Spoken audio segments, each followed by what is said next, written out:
అందరికీ హనుమాన్ జయంతి శుభాకాంక్షలు.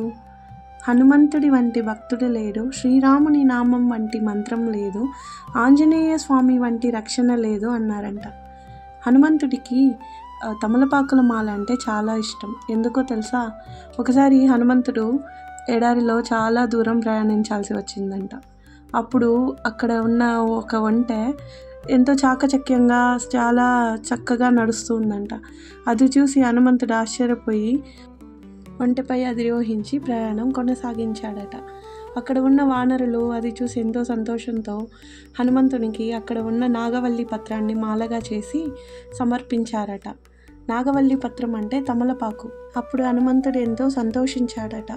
అప్పటి నుంచి భక్తులు మంగళవారం, శనివారం నాగవల్లి పత్రాన్ని సమర్పించి నాగవల్లి పత్ర మాలికార్పణం నమోస్తుతే అంటారట.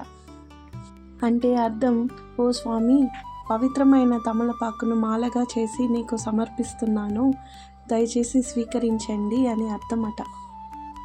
హనుమంతునికి ఇంకొక ఇష్టమైన పదార్థం ఏంటో తెలుసా? అప్పాలు బెల్లం, నెయ్యి, గోధుమ పిండి, బియ్య పిండితో కలిపి చేస్తారు. ఇవి చాలా రుచికరంగా ఉంటాయి. హనుమంతుడికి చాలా బలం కావాలి. సో అందుకే ఈ బలమైన ఆహారం సీతమ్మ తల్లి ఎంతో ప్రేమగా హనుమంతునికి చేసి పెట్టిందని, దానివల్ల హనుమంతునికి ఎంతో ఇష్టమైన ఆహారం అని చెప్తారు. అప్పాలు చేయడానికి ముందుగా ఒక గిన్నె పెట్టుకొని దానిలో కొంచెం నీళ్లు పోసి బెల్లం వేసి ఆ బెల్లం బాగా మరగనివ్వాలి. పాకం ఉండాల్సిన అవసరం లేదు. అది బాగా కొంచెం ఇక్కడ చూపిస్తున్నట్లు కొంచెం అట్లా నురుగు వచ్చిన తర్వాత గ్యాస్ ఆఫ్ చేసి తర్వాత దానిలో కొంచెం యాలక్కల పొడి, కొంచెం బియ్యం పిండి అండ్ గోధుమ పిండి, నేను ఒక చిన్న గ్లాస్ నిండుగా బెల్లం తీసుకున్నాను. సో దానికి హాఫ్ అండ్ హాఫ్ క్వాంటిటీలో గోధుమ పిండి అండ్ బియ్యం పిండి రెండు కలిపేసి ఇలా చూపిస్తున్నట్లు బాగా మిక్స్ చేసుకోవాలి.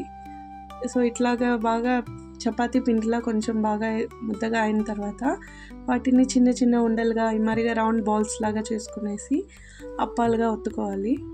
ఇట్లా చూపిస్తున్నట్లు మీరు అప్పాలు చేసుకునేసి అప్పాలు చేసుకున్న తర్వాత ఒక కడాయి పెట్టి దానిలో ఆయిల్ వేయండి.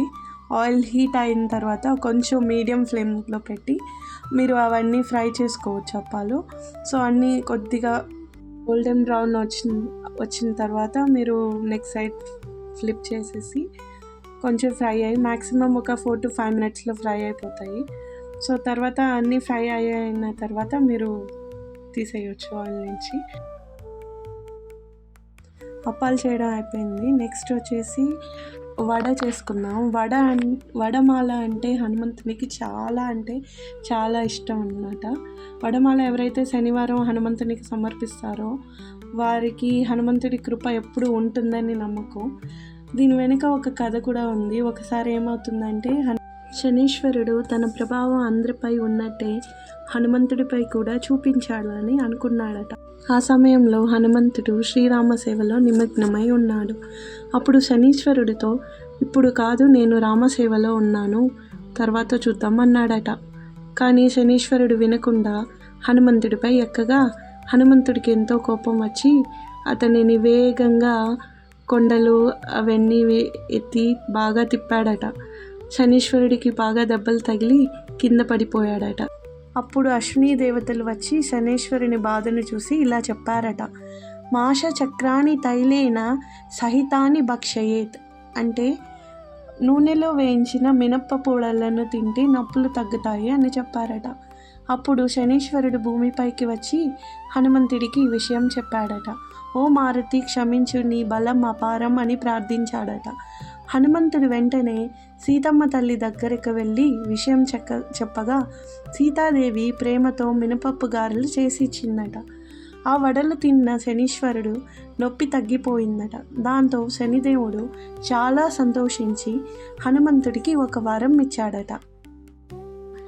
యహత్వాం భజతి మారుతే శనివారే విశేషతః మాషోదనర్వేడశ్చవ తస్య పీడాం న కరోమ్యహం, అంటే ఓ మారుతి, ఎవరు నిన్ను శనివారం రోజున మినప్ప పూడలతో పూజిస్తారో వారిని నేను బాధ పెట్టను అని.